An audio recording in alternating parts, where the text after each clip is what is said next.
সোমবার সকালে খারুই গ্রামে বেআইনি মদের ঠেক ভেঙে গুড়িয়ে দিলেন স্থানীয় মহিলারা। এমন ঘটনায় ব্যাপক চাঞ্চল্য ছড়িয়ে পড়ল পূর্ব মেদিনীপুর জেলার শহীদ মাতঙ্গিনী ব্লকের তমলুক থানার অন্তর্গত খারুই গ্রামে।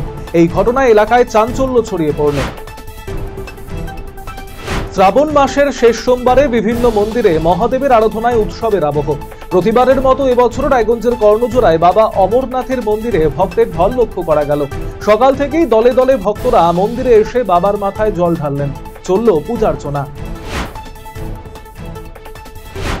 বাগডোগরার জঙ্গলে দুই টস্কর হাতির লড়াই। জঙ্গলি বাবা মন্দিরে আসা ভক্তদের করা হচ্ছে সতর্ক। যে কোনো সময় জরুরিকালীন পরিস্থিতি তৈরি হওয়ার আশঙ্কা রয়েছে বাগডোগরার জঙ্গলে। রায়গঞ্জের উচ্চাকাঙ্ক্ষী মেডিকেল শিক্ষার্থীদের দীর্ঘদিনের দাবি এবারে সংসদে পৌঁছল। রায়গঞ্জের সাংসদ কার্তিক পাল কেন্দ্রীয় শিক্ষামন্ত্রী ধর্মেন্দ্র প্রধানকে লিখিতভাবে আবেদন জানিয়েছেন শহরে একটি নিট পরীক্ষা কেন্দ্র স্থাপনের জন্য। শ্রাবণের শেষ সোমবার চাকুলিয়ার বিভিন্ন শিব মন্দিরে ভক্তদের ঢল। এদিন চাকুলিয়ার সুধানী নদী থেকে জল নিয়ে প্রায় 10 কিলোমিটার দূরবর্তী লতিপুর শিব মন্দিরে পায়ে হেঁটে উপস্থিত হন ভক্তরা। পথমধ্যে জল আনতে আসা ভক্তদের জন্য জলছত্র শরবত তুলে দেওয়া হয়। এদিন সকাল থেকেই লতিপুরে ভক্তদের ঢল উপচে পড়ে। মহাদেবের মাথায় জল ঢেলে পূজার্চনা করা হয়। এই উপলক্ষে বসেছে মেলাও।